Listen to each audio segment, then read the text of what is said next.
Mentes de Gestión es presentado por...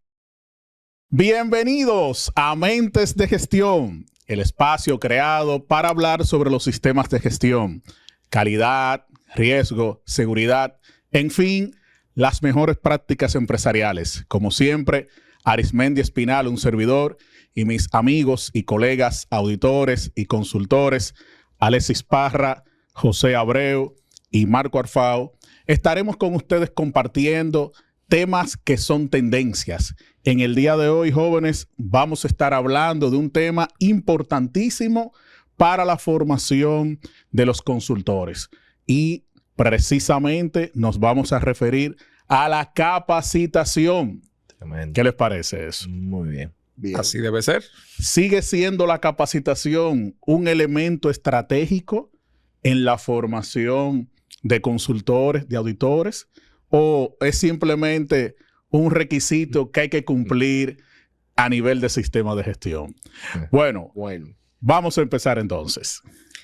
De hecho, yo creo, Arismendi, que ahora más que nunca, precisamente porque la tecnología ha cambiado, hay nuevas herramientas que utilizamos a nivel de gestión de negocios, en la misma práctica de consultoría, que ya tú no puedes estar utilizando los mismos métodos de 5 años, de incluso 3 años atrás. Y la capacitación continua es la base precisamente para lograr esa formación que permite que nosotros en el rol de auditores y asesores podamos precisamente brindarles la mejor experiencia y transferencia de know-how a nuestros clientes. José, pero hay un tema entonces, y es que muchas veces se percibe que la capacitación no funciona. Es que la capacitación está orientado a diferentes enfoques. Entonces, tú vas a tener capacitaciones que es para aumentar conocimiento. Tú vas a tener capacitación que es para transformar una conducta. Tú vas a tener capacitación para desarrollar competencias y habilidades. Entonces, aquí lo importante de entrada es ver cuál es el público objetivo y qué tú quieres lograr con esa capacitación en particular. Muy importante, muy importante. De hecho, siguiendo la idea, Alexis, Marcos, ya José nos decía, bueno, claro que no va a funcionar si tú no tienes identificado un público objetivo. ¿Qué otros elementos? Porque es muy común la idea de que, mira, es que ya yo no creo en eso. Hay que ver otros elementos porque me está saliendo más caro cada vez que invierto en capacitación y el retorno de la misma no es el que estamos esperando. Alexis. El asunto es que medimos la efectividad o la eficacia de las capacitaciones una vez se imparte. Porque sí, vamos a dar la capacitación, pero la estamos dando por darla para cumplir con el requisito, para estar en cumplimiento. No necesariamente luego de validamos, evaluamos que efectivamente ese curso, esa formación, el empleado que la recibió, acogió los conocimientos. Y no es que se lo tiene que memorizar literalmente.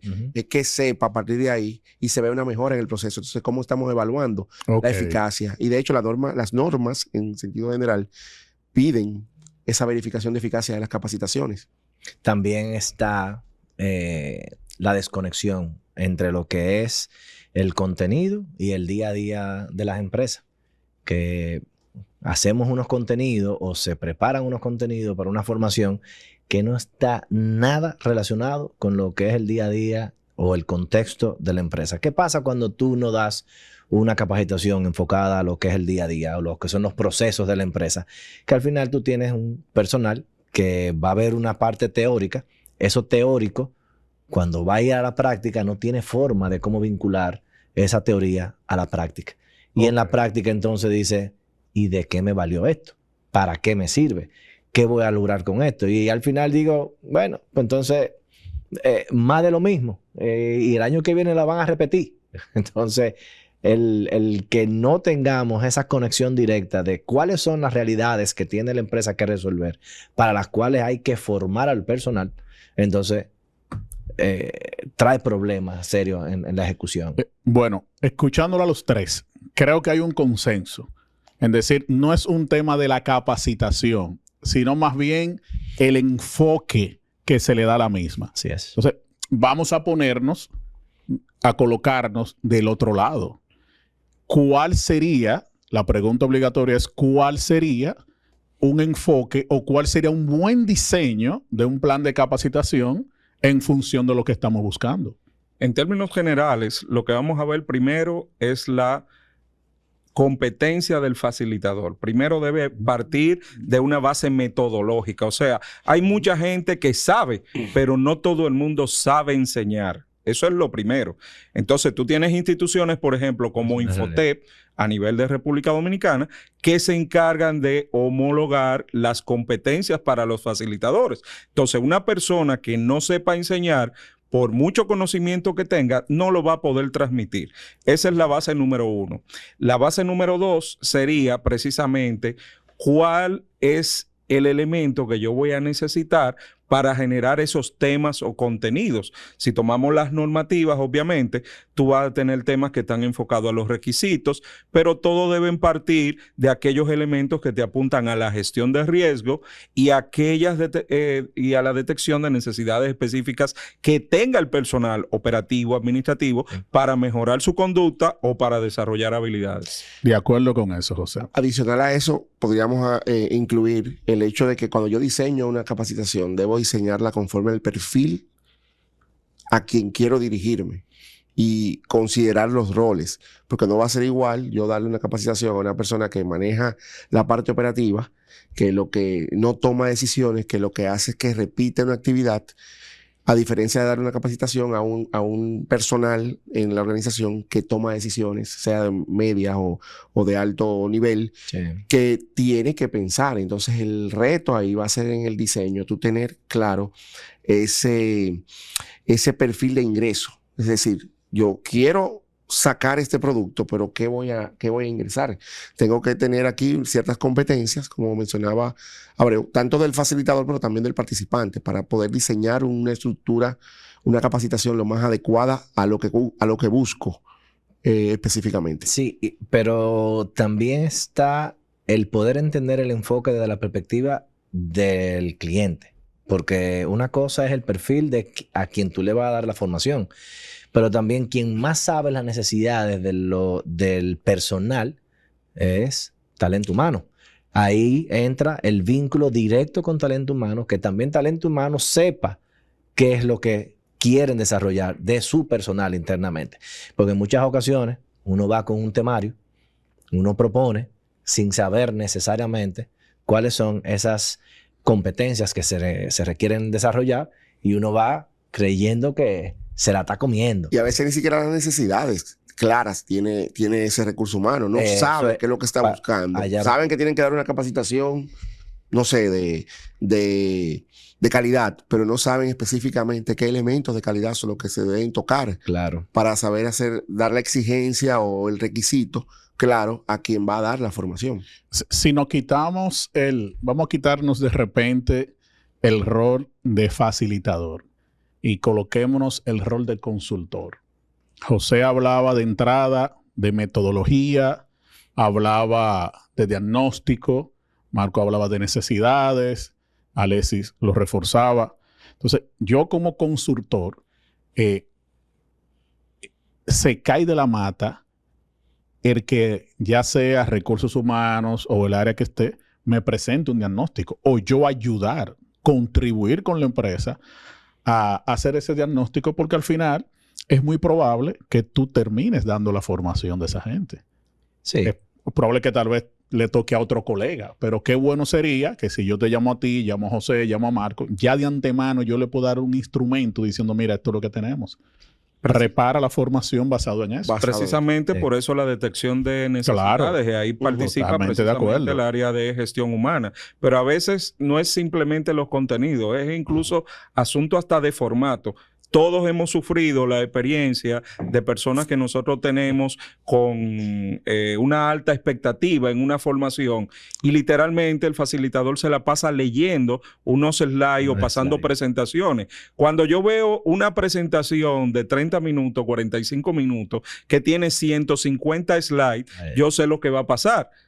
Sencillamente el facilitador se le va a gastar el tiempo y va a tener que darle al final y pasar por alto muchas cosas. Entonces se supone que usted planifica su presentación, su contenido, de acuerdo a los temas y los objetivos que usted quiere lograr con esos participantes. Por eso precisamente en algunos sistemas de gestión usted ve que requieren que todos los temas se den todos los años, por ejemplo. Y eso es algo que es bueno quizá para una fase de inducción, para un reforzamiento, pero los temas tienen que estar alineados, como dije previamente, a la gestión de riesgos que queremos evitar y a la detección de necesidades específicas, porque tú lo que quieres es modificar una conducta, adquirir conocimiento o desarrollar habilidades que son la base de la competencia. Totalmente de acuerdo. Por ejemplo, ya sabemos que en función del enfoque yo puedo tener excelentes resultados. Ahí estamos claros. Que no es un tema per se de la capacitación.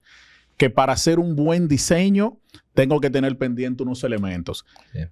Diseñé, di la capacitación. ¿Y entonces qué sigue ahora? O sea, ya capacité. Esa gente tiene que ir al campo.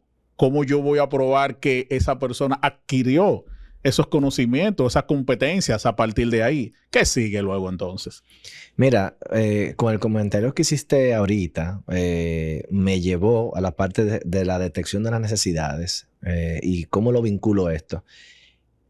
Muchas empresas no evalúan la brecha del perfil del personal que tienen. Me explico. Aquellas instituciones que sí tienen y cuentan con un perfil de puesto, ese perfil es el marco a seguir, lo que quiero lograr. Pero cuando yo contrato, no necesariamente sé cuál es la brecha que existe entre el contratado y el perfil. ¿Qué quieres ha dicho eso? Que no he realmente identificado esa necesidad de todo mi personal. ¿Por qué comienzo por ahí? Porque primero, de manera estratégica, ya tengo una falencia y estoy cojeando porque no tengo desde dónde partir para identificar realmente lo que necesito. Punto 1. Pero luego de ahí paso a dar una capacitación que, como no tengo ese perfil ni esa brecha identificada, puedo estar solicitándole a un capacitador, mira, esto es lo que quiero, sin tener la certeza de que sea eso realmente lo que va a ayudar para formar y desarrollar las competencias de ese perfil de esos colaboradores. Pero luego tú tienes un colaborador que debe ser evaluado. Ok, muy buen punto. Entonces, ¿en base a qué voy a evaluar al colaborador? ¿En base al perfil? ¿En base a los resultados y las cantidades de incidencia o situaciones que se puedan dar si se redujo o no se redujeron esas malas acciones? Entonces, como no tengo un patrón de dónde salir, de dónde medirlo, ahí empieza el gran reto. A ver, totalmente de acuerdo con lo que dices, Marco. De hecho, muchas veces los consultores, los facilitadores, ya de cierta experiencia, si no le presentan estos elementos de ese análisis de brecha, lo que hacen es el primer día, el segundo día de la capacitación, es hacer una especie de validación o ajuste de estos cursos de nivelación. Hacen una evaluación sencilla al público con unos cuantos elementos clave para ver por dónde anda el nivel. Y en función de eso pueden hacer e ir introduciendo elementos de nivelación. Pero me quiero ir al punto específico. Imaginémonos que, ok, se hizo ese análisis de brecha, se vio el perfil, se discutió que tenemos que balancear esto, se contactó al facilitador, mira, esto es lo que queremos, ya se hizo este análisis, este es el contenido, se le dio la capacitación a la gente, 1 mes, 2 meses, 15 días, 40 horas, etcétera. Después de ahí, ¿qué es lo que viene? ¿Cómo yo sé si eso fue efectivo o no? ¿Cuáles son los demás pasos? Antes que eso, Arismendi, tenemos que medir, tal como decía Alexis, la eficacia de esa capacitación. Bien, ¿Cómo tú mides realmente que ese contenido, esa información llegó a ese participante? Tú tienes herramientas metodológicas. Miren que ahora se ha puesto de moda hacer Kahoot para todo, pero el Kahoot realmente es una herramienta de otras tantas que puede haber. Tú puedes dar exámenes, examen, tú puedes hacer pruebas, tú puedes hacer una observación guiada. Mira, ármame este motor o condúceme una auditoría para ver si esos contenidos que tú aprendiste en un curso de auditoría realmente fueron aprendidos por el participante. Pero tú tienes que tener una forma de verificar primero si hubo transferencia del conocimiento y luego otra forma para validar si hubo adquisición de las habilidades que venían con ese conocimiento, que es la base precisamente de la competencia que hablábamos al inicio. Muy bien, muy bien. Fijándonos en esto que decía José, creo que debemos de pasar entonces al rol de esas que juegan esas capacitaciones, pero ahora desde el punto de vista de los sistemas de gestión. Ya no a nivel general. Vámonos específicamente a las normas. Una ISO 9000, una BAS, ASIS, un OEA, que te piden competencias. Claro. O sea, no solo la parte formativa. Hay una diferencia muy marcada en esto. Entonces, ¿cómo tú demuestras competencias como requisitos fundamentales que te solicitan estos sistemas basados en estas normas? Ahí habría que evaluar, obviamente, y establecer evidencias objetivas sobre los temas que se están tratando. Sí. Si vas a formar una persona en un área del almacén, para poner un ejemplo particular, y le estás dando temas asociados a organización, a orden, a cómo colocar una mercancía apropiadamente, un ejercicio, obviamente, es validar que en la práctica lo está haciendo. A través de un ejercicio de auditoría podría ser, o a través de un ejercicio de seguimiento posterior a la formación que se le ha impartido. Sí, y ahí es a donde llego la parte de los perfiles. En el perfil, tú también debes de establecer cómo tú vas a evaluar esas competencias que se supone que el colaborador o el potencial colaborador en este caso debe de traer. No las trajo, perfecto. Eso pasa entonces al programa de desarrollo profesional de ese colaborador. ¿Diste la capacitación? ¿Cuáles son, como decía Abreu, cuáles son las herramientas que voy a utilizar desde gestión humana, talento humano, para validar esos conocimientos y, sobre todo, el impacto de esos conocimientos en la práctica? Entonces, si tú tienes una persona que dice, o una posición que dice, que debe saber inglés a nivel avanzado, no puede bastar con que te traigan el certificado. Tú tienes que tener, de alguna manera u otra, una conversación con alguien de nivel avanzado que te valide que efectivamente esa persona trajo esas competencias o que desarrolló esa competencia con la formación. Igual con lo que tiene que ver con cosas más prácticas en las diferentes posiciones, ya sea almacén, ya sea en la misma gestión humana, en administración, contabilidad, lo que fuere. Pero que vaya amarrado a lo que son esas prácticas que bien piden también los mismos sistemas, que el sistema lo que te está pidiendo es que sean competentes en la consecución de su tarea y que aporten a la mejora continua de los sistemas de gestión. Un punto, perdóname, Alexis, un punto ahí que vincula lo que hablaba precisamente Marcos previamente. En muchas empresas que encontramos una falta de la creación de un track profesional. Yo contrato a un colaborador bajo el nivel del perfil que yo mismo establecí, pero no le doy las herramientas para que el colaborador se vaya formando para alcanzar ese perfil. De hecho, incluso le pongo penalizaciones al colaborador para que logre o no logre ciertas metas en función de ese perfil, pero la empresa no le da la vía para que pueda ir alcanzando ese nivel profesional que la empresa ha definido. Entonces, si usted lo hace así, ¿por qué lo contrató bajo el nivel del perfil en primer lugar? Entonces se supone que si lo vas a hacer y vas a violar tu propio criterio, por lo menos créale ese track profesional que el colaborador se vaya formando dentro de la empresa en esos temas afines a su perfil y que lo va a necesitar para el desarrollo de su trabajo. Es el primer presupuesto que se recorta. Claro. No hay problema. Así justamente es. Mira, Alexis, le iba a decir algo. Sí, yo lo que iba a aportar era que hay que tener cuidado justamente con el ejercicio de hacer la capacitación porque me lo pide el requisito. Claro. Y cumplo porque hice la capacitación.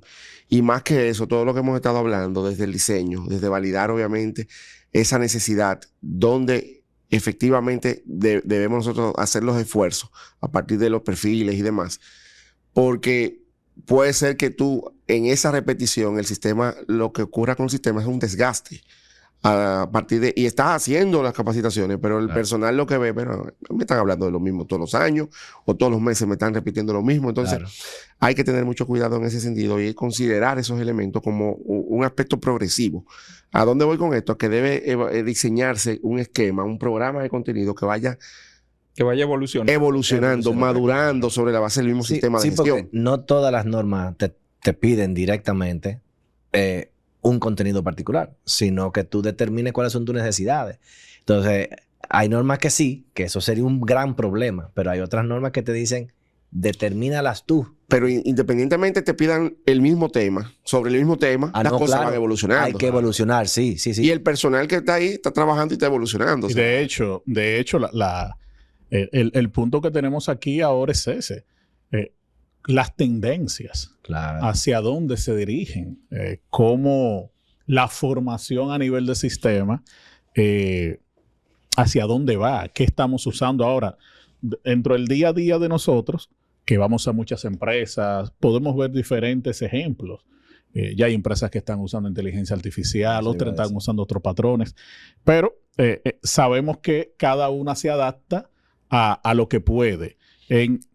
En la práctica, en lo que ustedes han visto, ¿cómo andan las tendencias a nivel de formación? ¿Qué han visto? Bueno, lo primero, el último gran cambio que tuvimos surgió a nivel de la pandemia. Ahí fue donde tuvimos el gran boom con los cursos virtuales. El problema existe cuando un facilitador tiene tanto tiempo de experiencia dando cursos presenciales y cree que puede traspasar eso mismo al ambiente virtual. Es un ambiente totalmente diferente. De hecho, si tú tomas los mismos requerimientos de Infotep, ¿verdad? Sí. Infotep te hace tomar un curso de facilitador presencial y si tú quieres dar un curso virtual, tienes que tomar un curso totalmente aparte. Entonces, te tienes que certificar como facilitador presencial y virtual para poder llevar ese conocimiento al ambiente realmente remoto y utilizando este tipo de tecnología. Tenemos plataformas de e-learning donde usted puede aprender a su propio ritmo, donde usted tiene exámenes preestablecidos, donde tiene ya parte de las conferencias predictadas y le van haciendo una serie de preguntas. Y esas son actividades de formación que ya están de uso regular. Muchas personas no les gusta el ambiente virtual, se sienten más cómodos en el ambiente presencial, pero todo va a depender de cómo desarrollemos esas plataformas y cómo utilicemos esas herramientas de tecnología que ya contamos. Va a depender mucho del público también que participa en esa formación virtual, porque no es lo mismo un personal que no tiene la costumbre de usar un computador constantemente, tú sentarlo 2, 3, 4, a veces hasta más tiempo, escuchando a alguien del otro lado, se vuelve monótono. Entonces la gente a veces necesita como ese contacto directo y por eso mucha gente prefiere la presencialidad. Por ejemplo, en mi caso. Mira, otro elemento importante ahí es el tema de la gamificación. ¿Qué es eso, gamificación, Alex? Abreu ahorita mencionaba el tema de Kahoot. Kahoot es una de ellas, es una de muchas herramientas, ahora hay muchísimas, que a través de actividades lúdicas, donde al ser humano le gusta mucho competir y se plantea un ejercicio de competencia, un falso y verdadero, selección múltiple, una actividad tipo crucigrama, y es parte de ese ejercicio que combinado con las plataformas de e-learning y ese ejercicio de virtualidad aporta bastante y facilita mucho el aprendizaje. Y la parte correspondiente a esas herramientas que te dan ver en la práctica, en ambientes controlados, también digitales, algo práctico que tú digas, esto me lo entiendo. La simulación. Esa simulación, caso, exactamente. Sí, excelente. Porque cuando tú simulas en ambientes también controlados, tú puedes cambiar variables, tú puedes hacer un sinnúmero de cosas que el personal lo va a tocar, lo va a vivir, lo va a sufrir. Entonces, cuando tú combinas una mayor cantidad de sentidos en una formación, sobre todo una formación para adultos, no estamos hablando de niños, estamos hablando de formar personas que son adultas, que aprendemos de manera diferente. Entonces, esa práctica es importantísima. La tecnología nos ha ayudado a poder recrear situaciones con casos, simulaciones digitales, movimientos de múltiples cuestiones diferentes que llevan al empleado a sentirse parte de su día a día de una manera más directa. Un elemento que siempre yo trato de evitar, por ejemplo, en las capacitaciones virtuales, es evitar la saturación virtual. Cuando tú tienes una capacitación virtual, no es cierto que tú vas a lograr primero la atención de los participantes durante 3, 4, 5 horas. Eso es una locura. Sencillamente, usted tiene que romper un poquito esa saturación virtual utilizando otras herramientas metodológicas, rompiendo un poquito la monotonía, cada 50 minutos hacer una pausa activa, bébase un café, toma agua, cámbiese de la silla, porque el ser humano sencillamente se disgrega. Puede durar horas viendo redes sociales, pero no va a durar horas tomando una capacitación. Entonces eso hay que considerarlo. Totalmente de acuerdo. Entonces, resumiendo esta parte, porque es muy importante, tenemos por un lado la simulaciones, realidad virtual, plataformas online. Por otro lado, tenemos entonces, José decía y hacía mucho énfasis en esas capacitaciones virtuales a distancia que manejado con ciertas metodologías resultan. Alessia hablaba de introducción de juegos, microlearning, excelente. Yo creo que sí, estoy totalmente de acuerdo con esto. Otro enfoque, por ejemplo, para los auditores es que se han ido concentrando mucho en temas de habilidades blandas. Poder de negociación, la parte de la escucha, porque en el caso del auditor tiene que estar muy, muy pendiente de estos elementos. Miren, para ir cerrando y recogiendo, ¿cuáles recomendaciones puntualmente pudiéramos nosotros dejarle a nuestro público que nos está escuchando y viendo? ¿Cuáles son esos elementos que tenemos que tener sí o sí pendientes para que una capacitación sea exitosa? Asegurar un aprendizaje activo y contextualizado en la práctica. Yo creo que lo he mencionado en otros episodios, que la información está disponible, está ahí. Si alguien quiere conocer sobre un tema en particular, va, lo lee y saca la información. O lo escucha como por ejemplo, este podcast, claro. Entonces, que la formación se concentre en el ejercicio práctico. Claro. En una parte activa, donde el participante sea el protagonista, porque a veces entendemos que el protagonista es el formador, el facilitador. Entonces, que el protagonista sea el participante. Participación activa, perfecto. Otro. La capacitación debe lograr un cambio en algo, en conducta, en habilidades, en competencias. Si no hay cambio, esa capacitación no fue efectiva. Excelente. El impacto en el cambio que da la capacitación. Marcos, el último. Que esté vinculado a la estrategia también empresarial. Oh, pero claro. Porque al final, formar para tener un indicador de cumplimiento, pero que no me deje ningún resultado hacia mi estrategia empresarial. Es botar el dinero. Es tirar el dinero al aire. Excelente. Gracias. Jóvenes, muchísimas gracias. Y gracias a ustedes que nos están viendo y escuchando por acompañarnos en el día de hoy. Quedamos claro que la capacitación no es un mero cumplir, no es un mero requisito, es un elemento que transforma, que agrega valor a la gestión de las empresas. Si te ha gustado este contenido, favor de suscribirte a nuestro canal de YouTube, Mentes de Gestión. También nos puedes escribir, hacer comentarios a nuestro correo mentesdegestión@gmail.com. También estamos en Instagram, Spotify, prontamente en Facebook, en fin, en las diferentes plataformas. Compártelo y nos estaremos viendo en otro capítulo de Mentes de Gestión. Hasta la próxima. Mentes de Gestión es presentado por